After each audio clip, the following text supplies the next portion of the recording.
Selamat jumpa lagi saudara-saudariku yang terkasih dalam renungan harian pada hari Rabu 28 April 2021. Pada hari ini saya ingin mengajak Anda untuk kita merenungkan tentang relasi kita dengan Roh Kudus.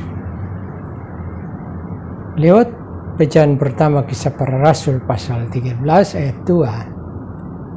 Ketika para rasul sedang berpuasa dan berdoa, Roh Kudus berbicara kepada mereka, "Khususkanlah Barnabas dan Saulus bagiku kepada tugas yang telah aku tentukan kepada mereka."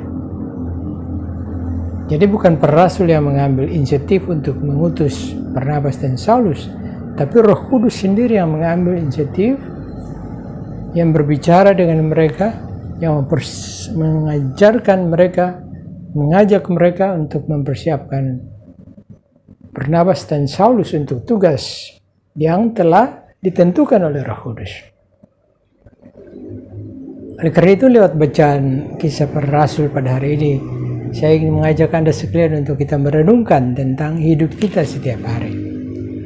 Apakah dalam kehidupan kita setiap hari kita ada berbicara dengan Roh Kudus yang berdiam di lubuk hati kita yang terdalam? Apakah kita ada minta petunjuk dari Roh Kudus, minta bimbingan dari Roh Kudus, minta tuntunan dari Roh Kudus? Apakah kita menceritakan pengalaman-pengalaman kesulitan, problem-problem kehidupan kita kepada Roh Kudus? Kalau kita tidak pernah berbicara dengan Roh Kudus, maka kita termasuk orang-orang yang paling sial, paling malang di dalam hidup ini. Kenapa sampai saya berani mengatakan demikian? Karena sesudah peristiwa Pentakosta, Tuhan mengutus Roh-Nya yang kudus untuk berdiam di lubuk hati kita yang terdalam dan menjadi penolong kehidupan kita. Jadi Roh Kudus yang telah diutus oleh Bapa saat ini juga tinggal di lubuk hati kita yang terdalam, dan setiap saat Dia ada di sana, Dia siap untuk menanti apa yang kita inginkan, apa yang kita minta untuk Dia laksanakan di dalam kehidupan ini. Dia menanti kita untuk berbicara dengan Dia, ngobrol dengan Dia, bercerita dengan Dia, minta petunjuk, minta bimbingan dan tuntunan dari Dia. Saya sendiri punya pengalaman kecil dalam berelasi dengan Roh Kudus. Ketika saya masih studi di Seminari Peneleng pada tingkat 6, kami mengadakan retret. Dan pada akhir retret, Roh Kudus sendiri berbicara kepada saya, "Carilah lebih dahulu kerajaan Allah dan kebenarannya, maka semua yang lain akan ditambahkan kepadamu." Itu kita bisa temukan dalam Matius 6:33. Ketika saya mendengar suara Roh Kudus untuk menyuruh saya cari lebih dahulu kerajaan Allah dan kebenarannya, maka saya mengalami sukacita yang sangat dalam, mengalami kegembiraan yang sangat dalam, mengalami kedamaian yang sangat dalam, memperoleh semangat yang baru. Ketika kembali ke Peneleng, hidup saya penuh dengan semangat dan saya belajar lebih gampang dan lebih mudah. Sudah menjadi pastor paroki selama 3 tahun, saya lupa lagi kembali pengalaman relasiku dengan Roh Kudus. Lalu kemudian pada saat saya diutus ke India sesudah 3 tahun bekerja di paroki Wat Bombay Besar, saya diutus ke India sebagai misionaris. Dan pada saat saya berada di sana, setiap musim libur, musim panas, saya selalu pergi ke tempat-tempat pertapaan untuk mencari bentuk-bentuk meditasi yang aneh-aneh, untuk belajar yoga dan belajar apa saja. Dan pada suatu ketika sebelum kembali ke Indonesia pada tahun 1994,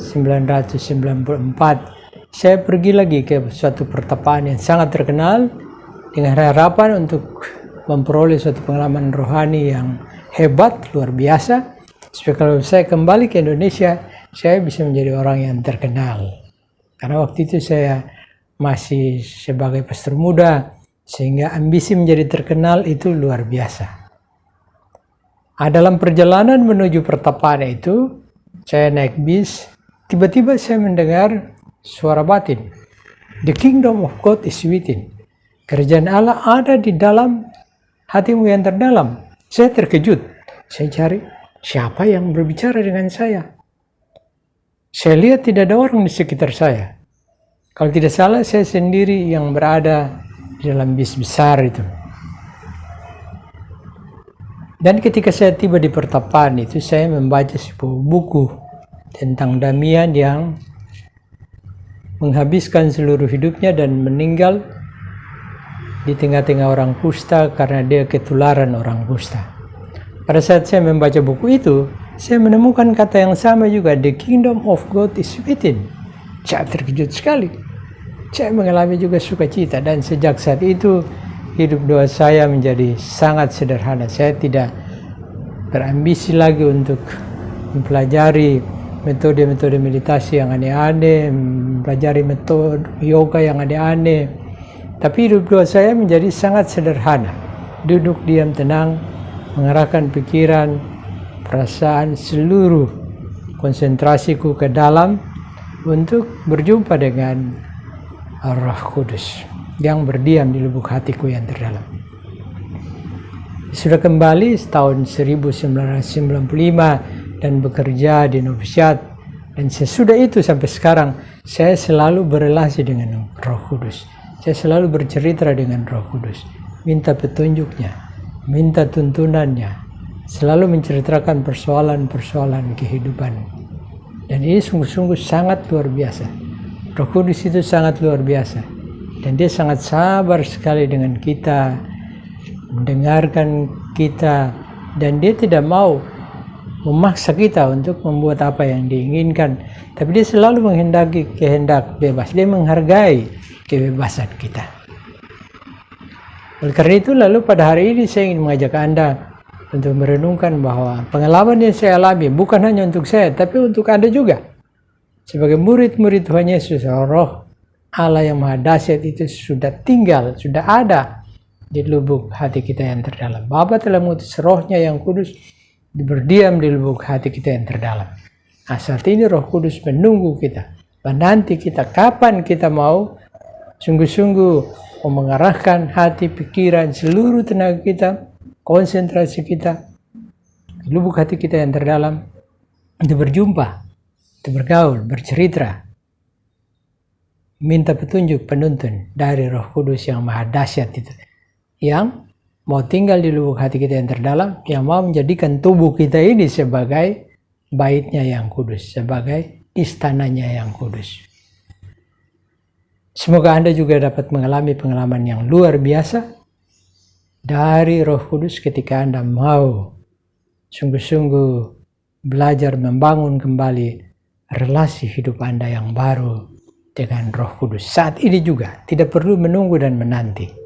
Karena kita akan menjadi orang yang paling malang, paling sial kalau kita tidak pernah bergaul, bercerita, meminta petunjuk, konsultasi, berbicara dengan Roh Kudus yang adalah penolong kita yang senantiasa setiap saat menunggu, menanti untuk menolong, membimbing dan menuntun kita. Semoga demikian. Roh Kudus, Kau hadir di sini. Roh Kudus, ku mengasihimu. Kau lembut, Kau manis, Kaulah penghiburku, penolongku, diutus Bapakku. Ku buka hati untuk Roh-Mu Tuhan, ku buka hati menyembah-Mu Yesus. Jamahlah kami, penuhi kami dengan kuasa Allah Maha Tinggi.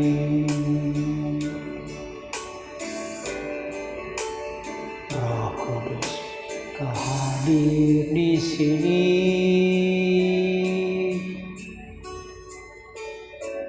Roh Kudus, ku mengasihimu.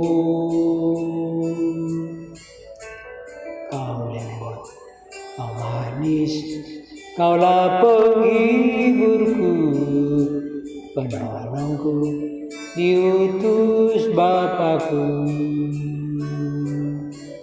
Ku buka hati untuk Roh Tuhan, ku buka hati menyembahmu Yesus. Jamahlah kami, penuhi kami dengan kuasa Allah Maha Tinggi.